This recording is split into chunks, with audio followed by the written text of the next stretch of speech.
So now we're going to look at a subject that has many a beginner running for the hills. We're going to look at perspective. And don't be too scared about perspective because it can seem really overwhelming and really have memories of lots of lines all converging together and lots of very technical aspects that you might have done at school. But for this stage, we're going to look at it a step at a time and start to understand why artists used to hold out their pencil and what they're actually doing when they're moving the pencil around. We're going to learn about a unit of measurement and how you can just deconstruct angles and shapes that are in front of you to really simplify them for your drawings. So let's have a look at a scene and see how the perspective works within it and how you can translate that into your drawings. So how do you make that view that's so big scale down to fit onto your drawing pad or your sketchbook so it actually feels right? It feels like the things in the distance go into the distance and the things in the foreground come right to you. When you're first starting, you often put a lot of importance on the main object that you're looking at. If you were painting, say, a sailboat or a house in the distance, you subconsciously paint that bigger than the rest of the scene in front of you because you place more importance on that object. The thing that happens in perspective is very, very quickly, the actual size of objects get a lot smaller, a lot quicker than you think.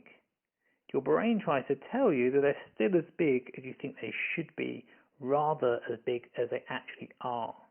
What I'm going to do is show you why and how to use a pencil to help you measure.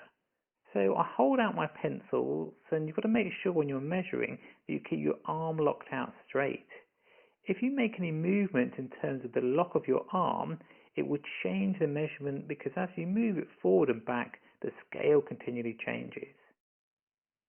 What you can do first is use your frame to try and compose the scene, and then what we're going to be doing is looking throughout the scene to try and find what's called a unit of measurement. So if I hold out my pencil, I'm looking for a unit of measurement within the scene. So I'm looking for a length of something that is a medium length within the whole picture.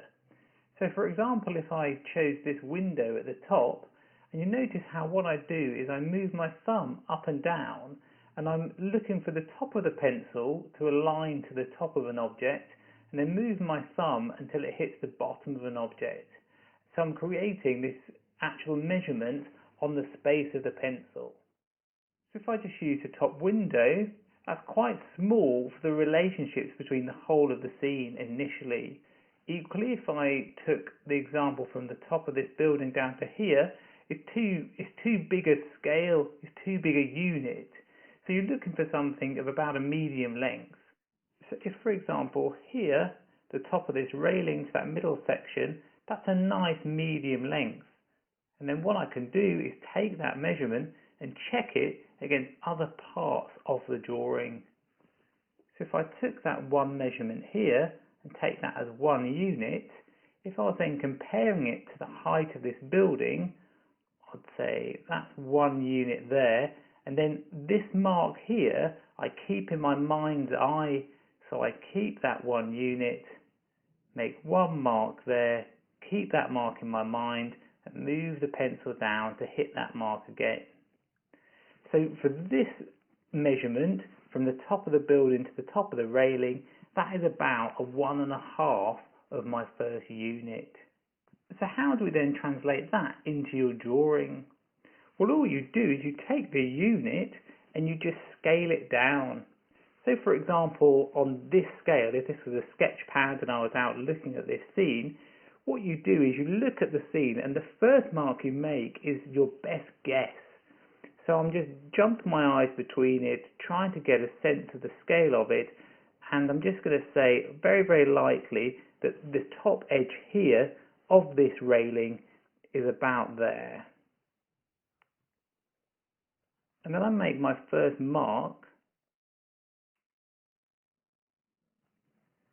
So I'm just saying that as my first guess, that is my first unit. That's what I think it is.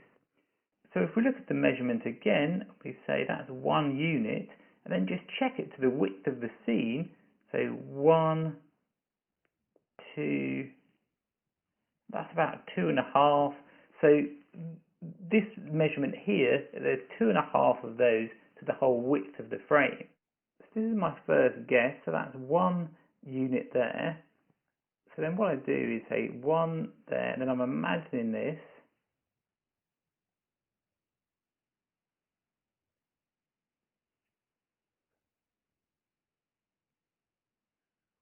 So that is 3. So I've got this is too small, so I need to slightly make that a little bit bigger. Then you take a new measurement. So that would be the new measurement there, 1,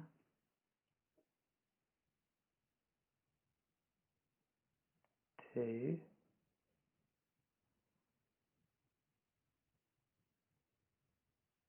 That's that's about right, 2.5. So this new measurement,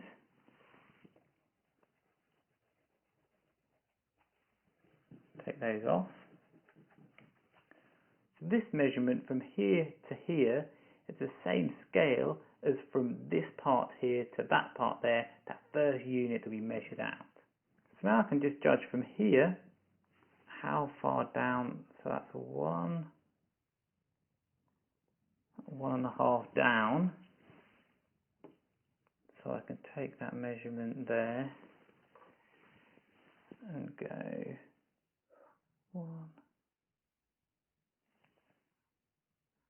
It's actually about a bit higher up. If I take that measurement again and just check how high it is, that was 1 unit, then it's about 1.5 from the bottom. So if I take that again there,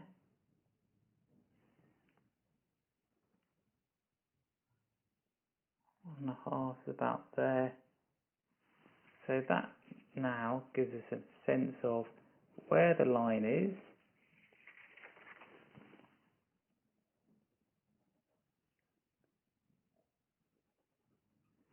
and its actual scale. So if we were then judging the height of this building, we just make a mark here, and then we do 1.5 up from there.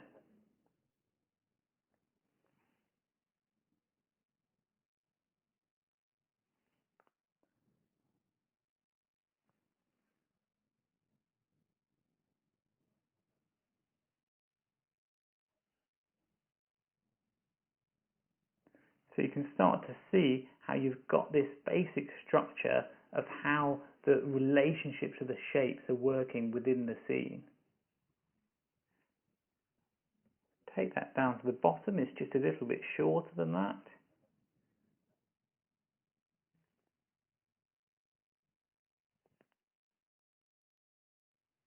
So about there.